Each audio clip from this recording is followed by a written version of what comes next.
What's the deal? The primer is latex based, so it washes off the brushes really easily. But then the finished work is oil based. So we're going to want to make sure we do all the priming before we do any of the finishing, because the finishing will probably end up ruining a bunch of the brushes. Okay. But the priming is really easy to do, and then wash off, and then do, and then wash off. Should I get some more brushes? That would be amazing if you could do that. I was going to find some time to find some more brushes, but once I have time, so... What kind of brushes are... They don't need to be nice. I would just get the really cheap, like, bristle brushes from, you know, like the $1 brushes and the... Show me one. Do you have one that I could look at, or show me one that sort of like would look like? No, if I had any of them. Like, how wide are they? Like... I mean, well, you only really need, like, 1 or 2 brushes into this size range. Right. And then, other than that, the vast majority of the work is very small work. Right. So you actually want to go to, like, I don't think they sell detailed brushes like this at Lowe's. You want to go to, like, Michael's and buy a pack of these. Okay. They sell this for, like, $3 as a pack of, like, 10 brushes of different sizes. And what kind of bristle is that? It doesn't matter, but it's latex or whatever. Okay. It doesn't matter though, because we're not trying to save the brushes. You So just want to get the cheapest thing you can. There's no detail. Right. It's not difficult. There's no requirement on it at all. And you need okay, go ahead. Little ones. I would like 2 to 3 inch brushes. Okay, and again, latex is fine. Or oil paint. Yeah, it doesn't matter. What are you talking about paint? There are brushes that are designed for latex and brushes that are designed for oil. But the natural bristle brushes, which are the cheapest ones, like the horsehair bristle brush, whatever's. Yeah. Those work on anything. Okay. And B, the only thing that matters about the ones that are like designed for latex is they'll melt in oil paint eventually. But I want you to buy like the $1 brush, use them, and then throw them away anyway. Okay. So it doesn't matter. Okay, so a couple of those big ones, 2 or 3 inch brushes. So all we're really doing is we have to paint the entire tree. Yeah. And so like I said, they're already painted to here. Yeah. So you just start from wherever the white ends. Right.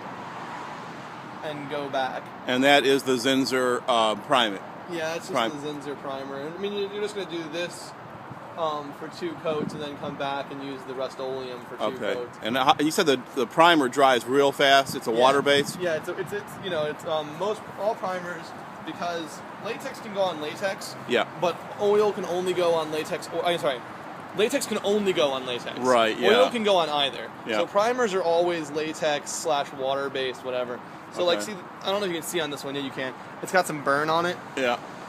If it has discoloration from burning, yeah, go ahead and repaint the discolored part as much as possible. In other words, we don't want to leave any bare spots, which is one reason why we're doing 2 coats of primer as well. Right. Because any bare spots are going to start rusting eventually. The primer is great, but it doesn't. You can still kind of see the metal coloration through it. Yeah.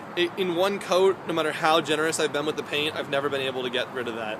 So part of it is actually, for the primer, is not just protecting the metal, but also you want a decent covering so that it just looks good. Well, actually, it's for heat resistance. The white reflects heat. Yeah. The metal color soaks it up. Okay. So what color? Are you going to paint it white with the other color? What is the? The oil is also white. Okay.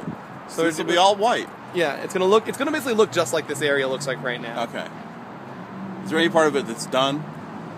No, well, I mean, just this one area. I mean, no, there's not. I mean, there's really not. All right, but that's pretty much it. It'll look like this, except more. Okay. Go through and do both coats. You may only be able to do the 1 coat. Yeah, oil typically takes a lot longer to dry, but so basically spend an hour painting on the first coat of primer, come back, put a 2nd coat on, and we'll take a look at the oil paint in a minute.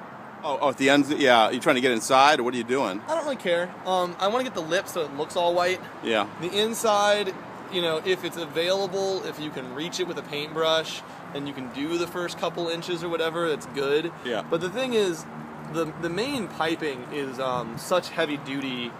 Right, it's not rusting through. It won't rust through, right, exactly. It'll rust over, but it won't matter. Right.